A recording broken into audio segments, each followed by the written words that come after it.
Yes, here we go. This is it. I am so excited. It's time to jump into macroeconomics review. This is the day before the exam. This is it. You've been spending all this time, this whole year, getting ready, and we're finally there. If you're like a lot of students, you've been binge watching my videos. So here I am live to help you out. It will not be a very long session. There's other videos I want you to go take a look at. I'm just going to give you some tips and strategies and ideas. Right now, let me know in the chat how you guys are doing. If you're feeling confident, let me know if you're going to get a 5, 4, 3, 2, or 1 in the chat right now. There's several people who are here. It's so glad that I'm so glad you're here. First of all, thank you so much. So, all right, first things first. You want to go get, at the very least, even if you don't get my ultimate review packet, I'm not going to spend time talking about that. I need you and want you to go get this because this is where you start. So the ultimate review packet, it's free. This part of it is actually free. This is a breakdown of all those concepts in this course. So when you get the ultimate review packet, I see a lot of 5s, a lot of 4s. Jacob, I love you. I love you too. Yeah, you're darn right. Okay, so all right. So the first thing that I want you to do, and then what we're going to do a little bit together, is let's go over what the main concepts are, where you need to focus, and then ask yourself, do you know those concepts? If you don't, you're going to go back to YouTube, watch some videos, get my ultimate review packet, practice multiple choice questions, and if you can, take a practice test if you have the time. But we're running out of time, let's be honest. Unit 1 is the basic concepts. It's only 5 to 10%. So the percentages, this is based on the College Board when it comes down to what percent's on the test covering what. But the key to this is to know where to spend your time.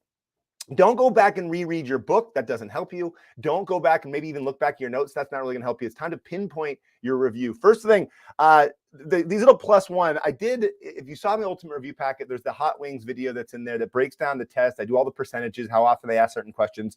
But key for now is know that you're going to get at least one production possibilities curve question. You're also going to get at least one comparative advantage question. Now, for comparative advantage, I have several videos that cover it. A lot of students get confused about it, but if you're like, I don't remember it, I'm not good at it, I was never good at it, don't spend your time working on that because it's only maybe 1 or 2. It could be a free response, which reminds me, I am going to give you my free response predictions this year, what I think is going to be on the test in a second. But let's go over the multiple choice for now.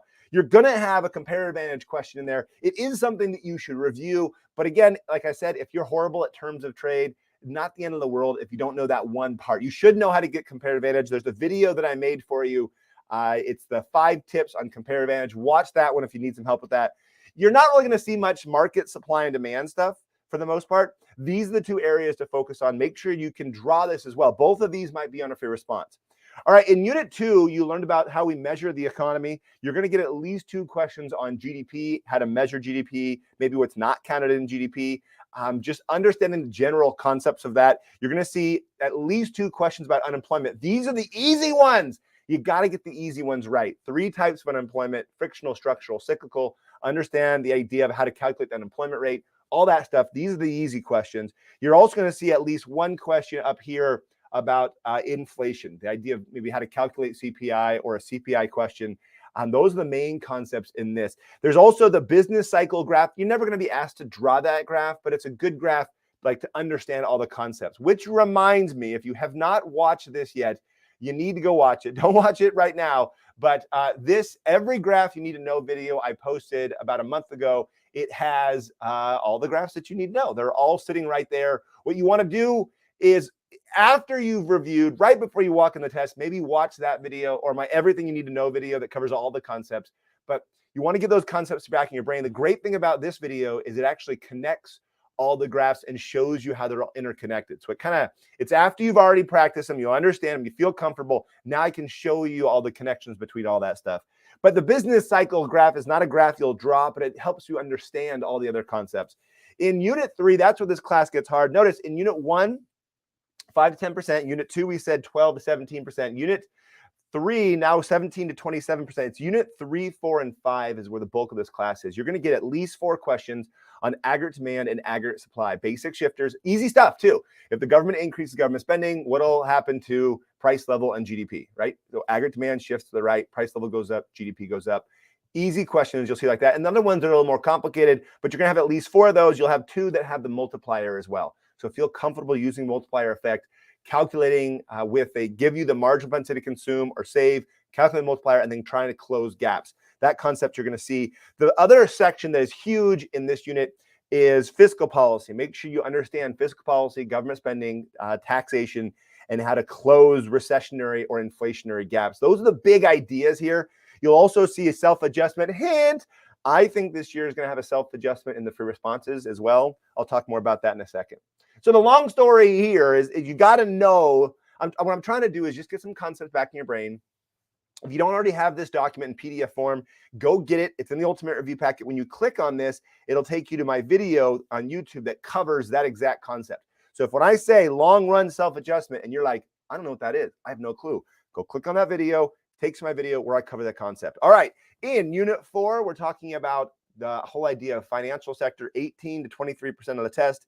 On this one, notice all the beginning stuff, it's important, it's cool, but the real big stuff, the stuff that you definitely need to know, starts with the money multiplier, the idea that banks create money, the supply and demand for money graph, the money market graph, and then, of course, monetary policy. The big one here is open market operations. The test loves open market operations and understand the idea that central bank can buy or sell bonds.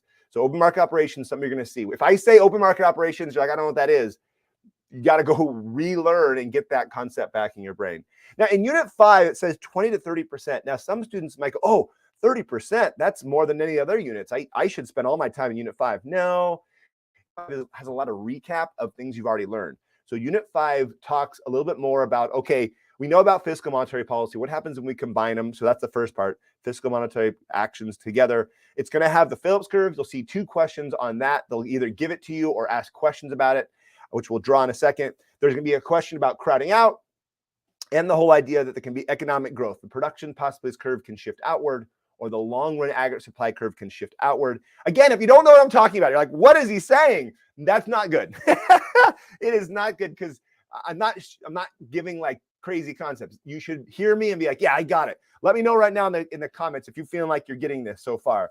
Now, in the last unit, this is the unit where a lot of teachers run out of time. But the good news, it's super short, but it's also super important. 10 to 13% of the test. You're gonna get one question on balance of payments. You know, what's counted in the different accounts, current account or the capital and financial account. Again, not the end of the world if you don't remember this. It might be on a free response. It has in the past, but it won't be the entire free response. The thing you got to know here is the idea of foreign exchange. You'll get at least 3 multiple choice questions, talk about appreciation and depreciation of currency and its effect on the overall economy.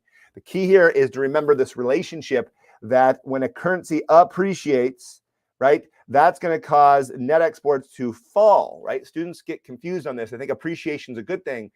In economics, there's really not good things and bad things. They're just things, right? Some things are good and some things are not so good. It depends on who you are.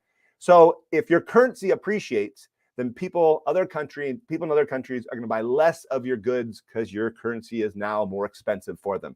So if your currency depreciates, then your net exports and your exports would increase. Now, if you don't remember this, I covered this in my last review session. This class has so many key relationships. It's inside the Ultimate Review Packet on the Ultimate Cheat Sheet where I have all those key relationships. Remember, okay, this causes this, this causes this. If you keep in mind those key relationships, you're going to be fine. There are 6 key graphs. We'll draw them here in a few moments. When I put these up here, production possibilities curve, mentally tell yourself, okay, check, I got it. I can draw it. I understand how to shift it. I understand movements along the curve. I understand the whole concept of more capital means more growth. You understand aggregate demand and supply. Feel good with the money market graph and monetary policy. Loanable funds market with the real interest rate and its overall effect on the economy. The Phillips curve tells you where the economy is, and foreign exchange showing you changes in the value of currency. Other countries demanding your currency or you supplying more of your currency. Those are the key graphs. You will be asked about at least 3 of them at the very minimum. You'll probably be asked 4 or even 5 of them. In terms of importance, I don't want to say, which one's, the least important. I can tell you the one that's most important. The one you're most likely to see is aggregate demand and supply. I guarantee you'll be asked to draw it somewhere on that free response. Why? Because every year you're asked to draw it. Remember, there's only 3 places the economy can be: negative output gap, full employment, or positive output gap. So there they are. Right here in the bottom, you can see these are the key skills. So can you do these things? Again, I'm not going to bother reading them to you. I kind of covered them over the last few moments here. But going through this, like check, yes, yes, yes. Whoa. I don't quite remember how to calculate and use the money multiplier. I got to go watch a video on that. I got to go practice and do the practice sheet and ultimate review packet, or do some multiple choice questions or something along those lines. The point is, that's the class. You are ready. You don't think you're ready, but you've been studying, you've been putting the time and effort in this class. You're ready. You're ready. And if you're not ready, you still have a few more hours to get yourself ready. Right now, what I want to do is I want to go talk about the graphs of this class. And again, I know I'm hauling, but really I'm just trying to get things kind of back in your head just a little bit. Let's go talk about some of the key graphs, specifically the 6 graphs that are right here. All right, so those are the 6 graphs. Again, there's a video. I explained them all in so much detail, more detail than you ever possibly want. But really, this is what you're going to see on a free response. The other concepts you might see on a free response outside of graphs. So things that you might see a question, and it's a part of a question that talks about the GDP deflator, how to calculate the GDP deflator, right? That concept. You might see CPI. They can give you a chart that has different prices of different baskets. They don't ask that very often. Usually they ask you about graphs on free responses. You might see, a graph, but they have you closing a recessionary gap or a negative output gap. So using the multiplier effect. That's something else, big concept you might see. You might see comparative advantage. Unit 1, it might be your first free response might just be a full comparative advantage question. 2 countries, 2 products, who has an absolute advantage, who has a comparative advantage, terms of trade, the whole shebang. So other things outside of graphs you might see also would be the whole idea of bank balance sheets, assets and liabilities, and then what happens with the bank does this or that, somebody withdraws money, or someone deposits money, all that kind of stuff, and money creation. Other concepts you might see, most of them are inside these graphs. So that's what they do, is they'll ask a graph and then ask you questions kind of outside the graph with other concepts that are related to the graph. But you need to know those 6 graphs. The question now becomes, let's do this. 10 is total, complete, comfortable with this graphs. Every single graph, you totally feel comfortable about it. Okay. And 1 is like, I feel so uncomfortable. I'm going to cry right now. Please tell me where you are with your comfort level. I see you guys are asking some questions in the chat. I'm not that. I'll get to there. I love you so much. I love you so much. So let me know how you feel. I want to see some of your numbers. I like quantifying things. All right. Ooh, we got to study a lot. All right. So let me know your comfortableness with this. I'm waiting for some of these numbers. 10 is totally feeling comfortable. All right. Here they come. Here they come. Here they come. All right. Look at this question. What is aggregate? You know what aggregate means. You're trying to play with us. I know what you're trying to do right now. Okay. For the most part, it says people feel like they're comfortable, right? That's what it's nice to see. Yeah. I apologize. I'm just looking through the comments right now. You're watching me look through comments, which is probably not very fun for you. And I love you too. All right. So it looks like for the most part, people feel comfortable with these graphs. Really quickly, I'm going to super fast. I don't want to, spend too much time on this. I'm going to cover some key concepts inside the graphs that you're most likely to see. After that, I'm going to show you what I think the free responses are going to be this year. Okay. So here we go.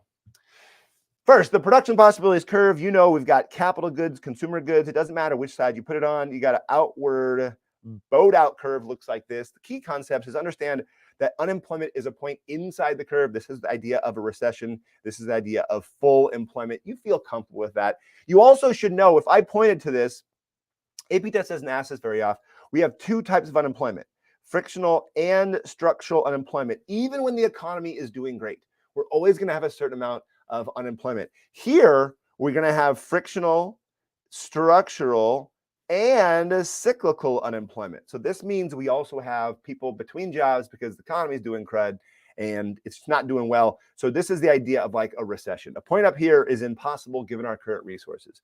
So you might see that they might ask you to draw a point in the curve showing a recession. They've done that in the past several times, actually. Or they might actually shift this curve if there was growth. Basically, dude, if that's what's on your test, stoked. That's easy. Production possibilities curve. When it comes to aggregate demand supply, price level, GDP. You can draw these with me if you want. downward sloping demand, upward sloping short run aggregate supply. This vertical line can be in three places: down the middle, to the left, to the right. One way to remember that, to the right is a recession. So I just drew a negative output gap. Why is it negative? Because this is Y1 where we are. That's YF where we want to be at full employment. So if this point was right here, and let's put the price level right there, let's just call that A so we can see this is also the same idea as A. Recession, recession. Okay, cool. You got that. So they might ask you to draw this in one of the three ways: full employment, negative output gap, positive output gap. Make sure you can draw that one. You're also going to see the Phillips curve, which does the same darn thing. Over here, it's inflation, not interest rate. Down here is unemployment. All right. You've got a downward sloping short run Phillips curve and a vertical long run Phillips curve. This vertical curve, this unemployment amount, is when we have frictional and structural. Okay. Frictional and structural means something. This is called the natural rate of unemployment. It's totally natural, totally normal to have frictional and structural unemployment. Everyone's going to have it all the time, and it's not a problem. This is the same idea, natural rate of unemployment. Sweet. Now, if we wanted point A on this last graph, notice these all tell you where the economy is. Point A, over here is point A. We have high unemployment. Inflation is not really a problem, but we have this idea of a negative output gap. They've asked and will ask that graph a lot on the AP test. They'll give you that in a multiple choice. They'll give you it on the free response. Feel comfortable drawing all three of those and understanding those concepts. Now, if that makes sense, let's go draw this other graph. This shows you not the economy where it is. It's a policy graph. This is the nominal interest rate. This is the quantity of money. I'm not going to put a dollar sign. I reserve dollar signs for foreign exchange. This right here is the money supply. You can also put SM. That's fine. Downward or vertical money demand. Sorry. Oh my gosh. I can't believe I just did that. That's money demand. That was weird. You guys are all freaking out.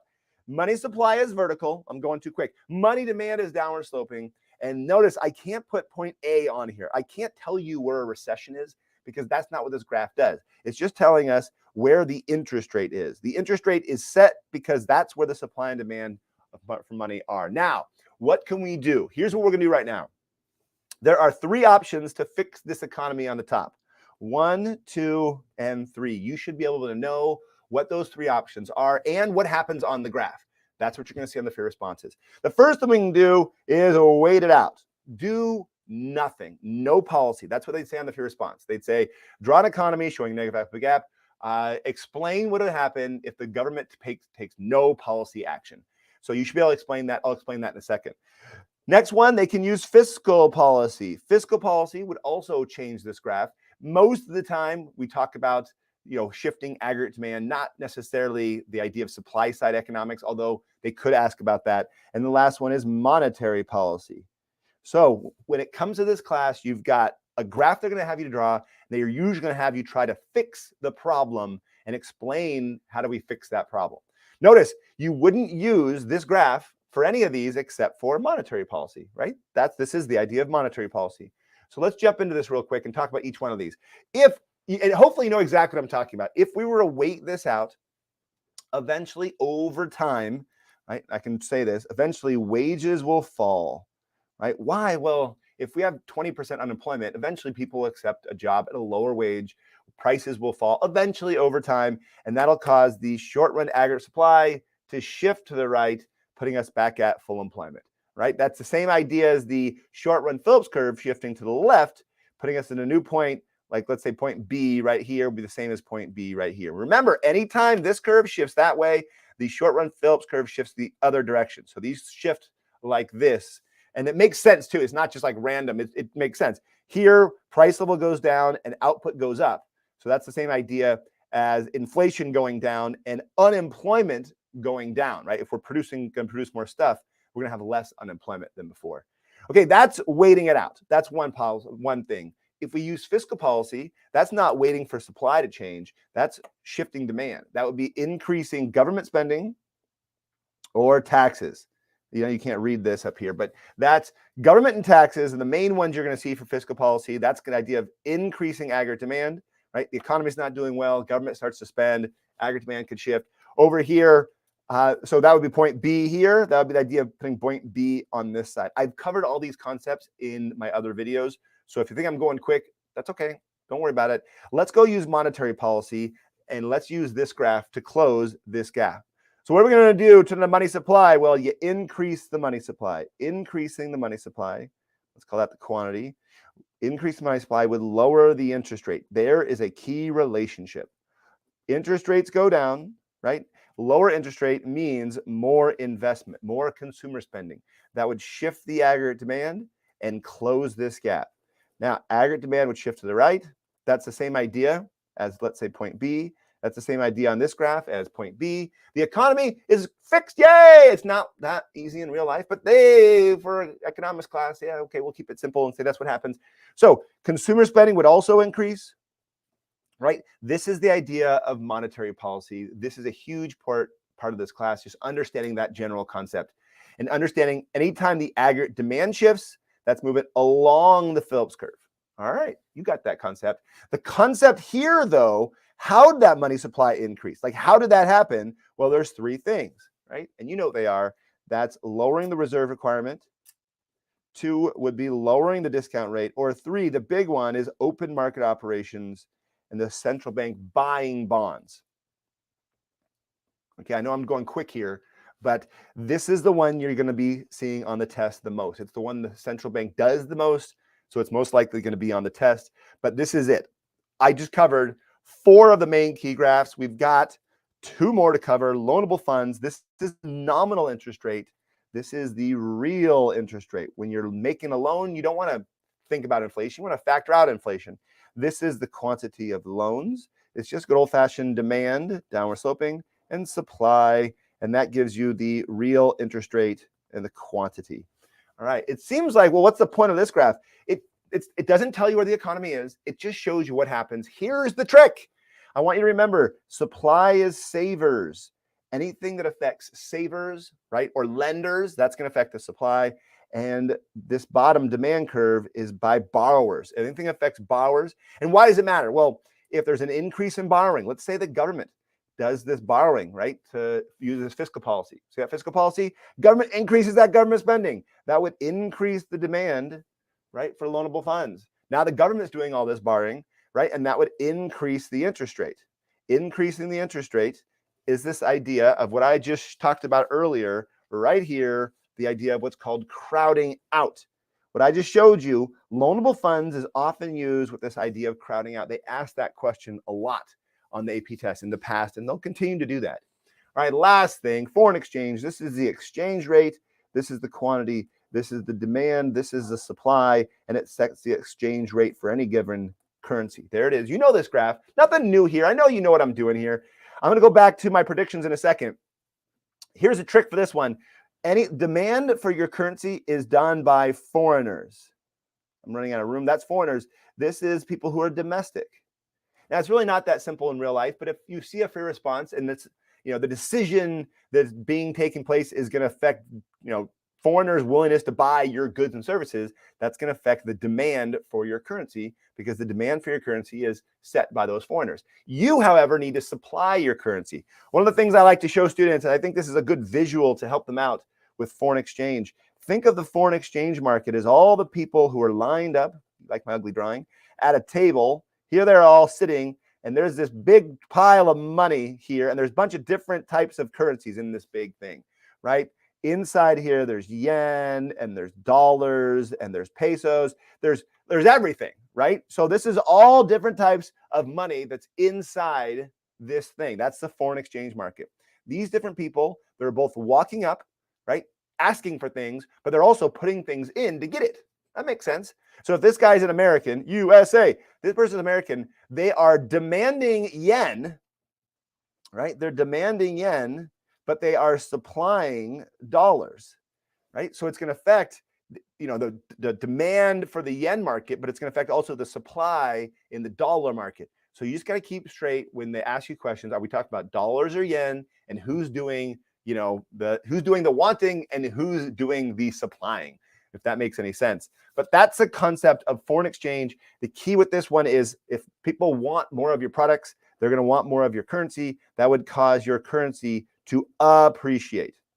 And then that has all sorts of effects on the economy. Another concept you need to know is the effect that interest rates have on net exports. You see that concept in Unit 6 as well.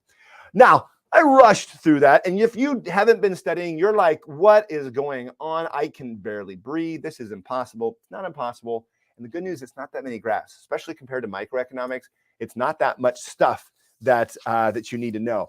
In a second, I'm going to ask for you guys get a few of your comments, which is great in a second. I'm looking at a few of your comments right now. So, yeah. So before I do that, let me give you my predictions. This is the moment you've been waiting for, is my predictions. Now, the first thing I want to tell you, yes, don't worry. I'm not going to forget that for your response. When I say predictions, I am saying exactly that. I am making a prediction. I have no clue what's on the test. I don't. Every year, someone's like, "You said it was going to be this," and it's not, and that happens. I'm going to also tweet this out in a few minutes too. So if you forget what I just said or you're not quite sure what I'm saying, I'll tweet it out as well. And I love if you're a teacher right now, respond to that Twitter. And what just happened? Everything turned off. Respond to that Twitter and let me know. Retweet that to your students and let me know what your predictions are, because all these teachers, we're just making predictions. We don't really know what's actually on the test. But if you haven't already seen it, the reason why I have an idea what's on the test is because of this, right? This is a breakdown. That's micro. This is a breakdown of what they've asked in the past. Now, every year, recently, people are like, why is it stop at 2019? You don't want to go do the 2020 or 2021 tests. Those tests were different because the class was taken, it was all online. It just didn't work, right? So don't freak out about that. But don't look at those for responses. They didn't have graphs, and it just, I ignore those ones. They were the COVID years. So this is what you're most likely to see, right? So it just becomes a guessing game, but you can see you're always going to see aggregate demand and supply. You're going to see some foreign exchange. So you're going to see these in different forms, but some years you might not see it. Some years you do. And then how they organize it might be a little different as well. So what are my predictions? What does Mr. Clifford think is going to be on this test? Here they are. You guys ready? Are you excited? Are you ready? Whoo! Now, good news is this. Before I start, the AP test usually, depending on the size of your school, has two different versions, right? So they started doing this 2017 or whatever. So you have, two different versions. So when I make this guess, it might be right for some of you and horribly wrong for other people. But here's what I think is going to be on this test. For the first fear response, first of all, let me back up. You should know this. There's 3 fear responses, 1 long, right? It takes a little more time to do, 2 short fear responses. And it's all whole numbers, easy to calculate, no calculators required. And so here's what I think. I think the first one is going to be aggregate demand and aggregate supply. I don't think there's any surprise there. They're going to have you draw the graph, including the long run aggregate supply, show you where the economy is, and they're going to have specifically a positive output gap. So I think it's going to have a positive output gap showing the economy is overheating with a lot of inflation. Why? Because back in 2008, 2009, 2010, they had a lot of questions on the AP test about recessions. That's when we had like a recession, a crappy economy. So I think because we have a little more inflation right now, I bet you they're going to ask you questions about this idea, maybe even stagflation, right? That concept. So I think that's going to be there. So I think it's going to be that. I think they're going to go from there and say, what happens if there's no policy? So this is more of a describe question as opposed to draw it on the graph. So this is the idea of a self-adjustment and understanding that in the long run, wages will increase and the short run aggregate supply will decrease, causing wages to go up and the economy to return back to where it was.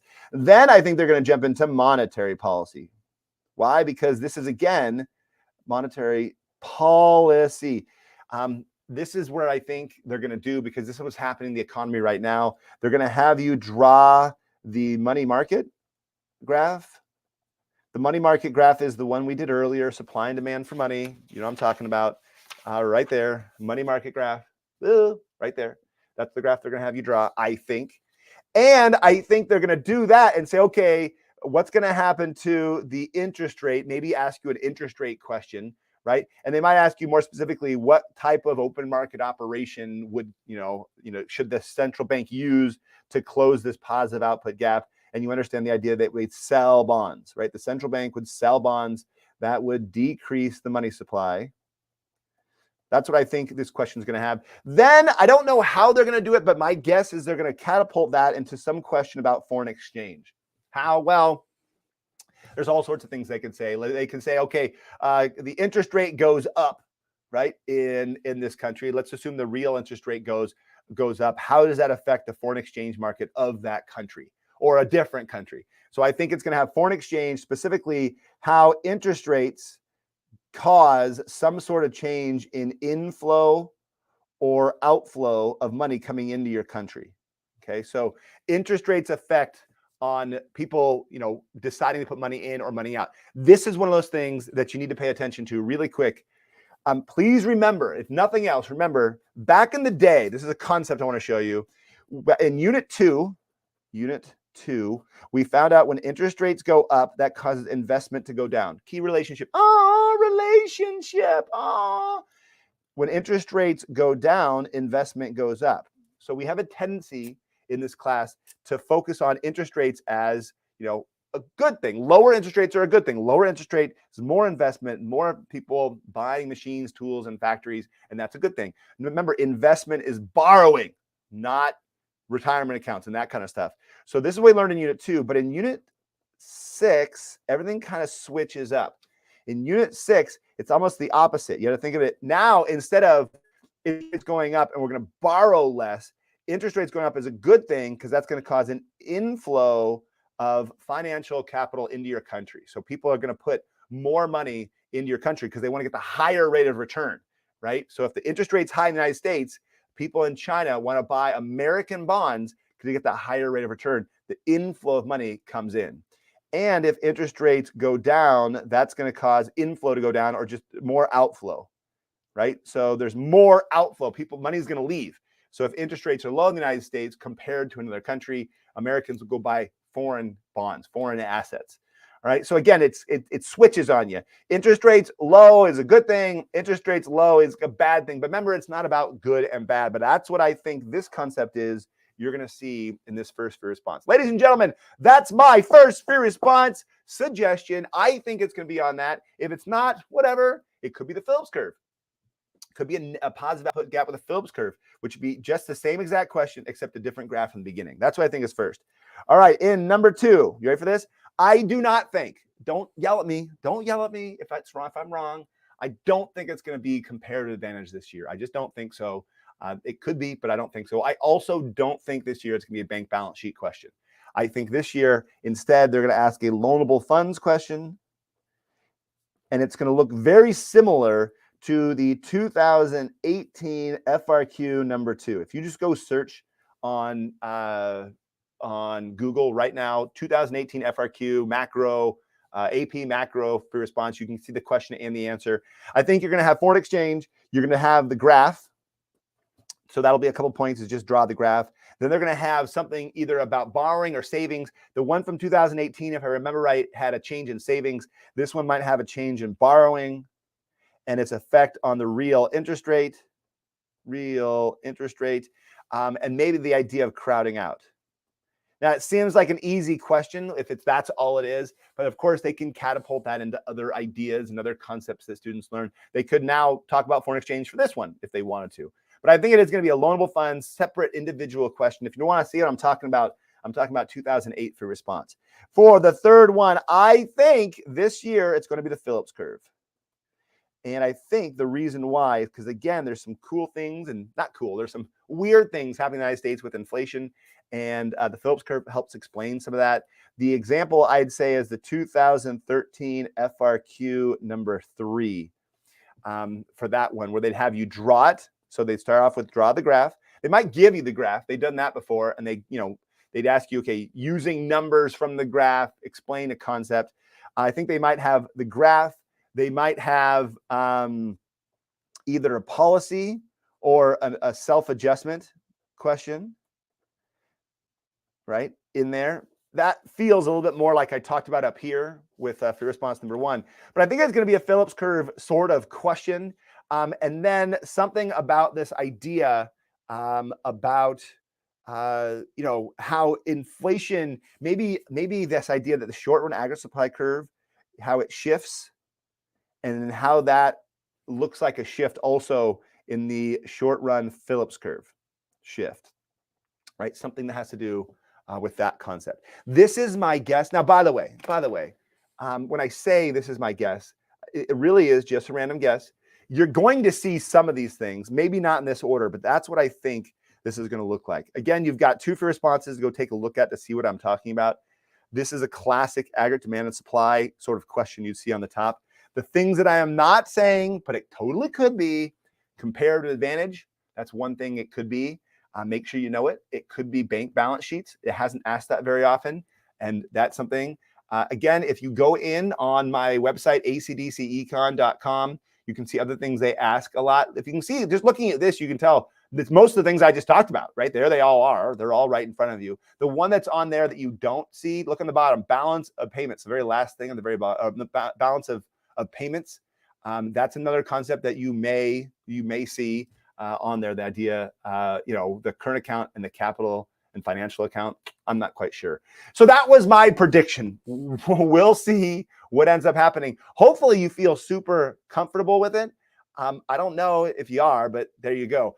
I saw a couple people had some questions. I did go over the Phillips curve. I also have a video that explains the Phillips curve as well. And that's the thing. And I thank you, Sarah, for bringing this up. If you're like, okay, I don't remember the Phillips curve very well. Obviously, I just went over it super fast, but I have a video that covers it, right? So if you have this from the Ultimate Review Packet, it's free. You go click on right there, Phillips curve, boom, that'll take you to the video that tells you exactly what it is, right? So Phillips curve, you click on there, that'll give you the video. There's other resources. The College Board makes great resources as well, but that's what you want to do. You want to start pinpointing what you know and what you don't know and say, okay, I don't know the Phillips curve very well. I feel really great about loanable funds. I don't need to watch that video. I'll go watch the Phillips curve video. So that's what you're going to actually want to do for sure. You're also, if you want, you can go back and watch the review session that I made for units 1 through 3. It's on my YouTube channel right now. And the Ultimate Review Packet has units 4, 5, and 6 as well, and other exclusive videos that are inside there. Somebody asked in the questions, how good have my my predictions been in the past? The answer is not good. Every year I'm off, right? I don't know. I'm just guessing. It's fun to find out. And hopefully, when you get out of there, hopefully it is exactly right. Yeah, you guys are asking, good questions. Some people are asking about specific stuff that I don't really have the time to go over, but that's okay. That's okay. Yeah. Thank you for leaving all these. So Kelly wants me to adopt her. That's funny. Okay. Right now, I think what we should do is this. Mr. C, my AP Macro teacher screensaver is a picture of you and him. That's cool. Hey, Benjamin, that's awesome. I'm glad. In fact, right now it's a good time to give a shout out to your teachers. If you do that, I'll put them up here. So I like this, right? I'm ready. That makes me feel a little bit like SpongeBob. I'm ready. Right? I am ready. I'm excited. That's for sure. One of the things I want to tell you is, I'm really thankful that you guys watch my videos. I'm not sure if I tell you that very often. I've got so many resources for you. Really, there's no reason to not do well because there's so many amazing resources. There's so many videos the College Board makes, I've made in the Ultimate Review Packet. I've got practice sheets. I've got free responses where I go over all the answers. I've got 4 full practice exams. You really do want to do some multiple choice questions. I think one of the things students don't do enough because they're running out of time is they're not doing they're just not doing the ultimate, the multiple choice questions because they're thinking, I want to cover the concepts. Multiple choice is probably one of the single most valuable ways to actually learn because every multiple choice question you do, you're learning from. You go over the answer and go, oh, that's why I got it wrong. So don't discount that. In fact, I think that if you're at the point where you've reviewed, and I think it was Kelly that was saying like, oh, what's the Phillips curve again? it's probably better at this point, if you've seen the Phillips curve, to do multiple choice questions on the Phillips curve than to hear a lesson on me explaining the Phillips curve again. Because knowing it well enough from a video of me explaining it is probably not as effective as verifying if you understand it well enough for the AP test. And that's one of the things you definitely want to be able to do. So don't hold back. Don't hold back when it comes to taking those multiple choice questions. Like I said, Ultimate Review Packet has 4 full tests. The first 2, I explain all the concepts. I have videos that explain all the concepts. But your teacher probably gave you a practice test that you have to sit down and try. Try those as well, because I think that's going to help you significantly. Okay, you guys are being silly, which I appreciate. I want you to know that when I wake up in the morning, I'm going to be thinking of you guys, all your effort, your time, your energy. I'm super excited for you. This is going to be designed to be a short session. I see some of the questions, but they're kind of all over the place. And I have a feeling if we spent time doing this, it would probably not be the best use of your time, because I have specific videos and specific questions that cover those things. Bank balance sheet is one of those things you definitely need to know. There is a exclusive video in the Ultimate Review Packet. I have videos on YouTube. There's other videos on YouTube as well. It's one of those things I told my students, and there's a few things you can't learn without practicing. So bank balance sheets, there's 2 things you've got to practice to learn: bank balance sheets and compare advantage. No video will help you enough just to get the answers, because the questions are so not complicated, but the details, what they're asking about is oh, that little detail is what I'm messing up on. It's not the concept. Understand that banks create money is not the hard concept. It's knowing, okay, if someone deposits money, what's the excess reserves? What's the increase in excess reserves? What's the change in excess reserves? What's the change in total excess reserves? Those are all different questions and different ideas. So those are all things you got to keep in mind, and you have to learn kind of by practicing. Throw a few shout outs as you guys have your teachers up here, which I appreciate. And I appreciate those teachers. Thank you so much, by the way, for all you teachers out there. Make sure I do a workshop. If you haven't signed up for my workshops, it'd be great to meet you. Come out to San Diego and I get to meet you. I also have online workshops as well. The other thing I will say is, if you haven't already seen the other Ultimate Review Packets, they're amazing ones. There's ones for Calc. GovTest is already over, so don't worry about that. But there's other Ultimate Review Packet. There's Chemistry Ultimate Review Packet. Those are already out there, so you can go get those if you need more help with those other topics. I appreciate all these nice things you guys are saying. It's awesome. All right. There you go. There you go. Giving some shout outs. Mr. Clifford, can I have an I love you for good luck? The answer is yes, and I will tell you all. Not that I love you like that kind of love, but I really, really appreciate you. I love my family, my wife, and my dog, but I really appreciate you, and I know that I've hopefully had a chance to help you guys. And it's weird and amazing to me. If you ever get a chance to meet me in real life, you see me at Disneyland, walk up, say hi, get a big hug. And I want you to know it's pleasure being kind of your quasi teacher. You got your main teacher who is awesome and hopefully helping you, and you're having a great experience. But I've been able to help you on the side, and it's been a blast being your quasi teacher. Right now, I'm taking off. Again, I'm going to post these predictions on Twitter, so go follow me on Twitter if you need to. Make sure to subscribe as well to YouTube. It helps YouTube, know that I'm making good videos, even if you don't watch my econ videos again. And that's the goal, right? You want to pass this test so you don't take college econ unless you major in econ. But go ahead and subscribe and make sure to like the video. Again, thank you so much. This is the last time I'm going to tell you this, unless, of course, you're taking micro. I'm doing a micro review session tomorrow. This is the last time you're going to hear it from me heading into the test. You know what I'm about to say. Thanks for watching. Until next time.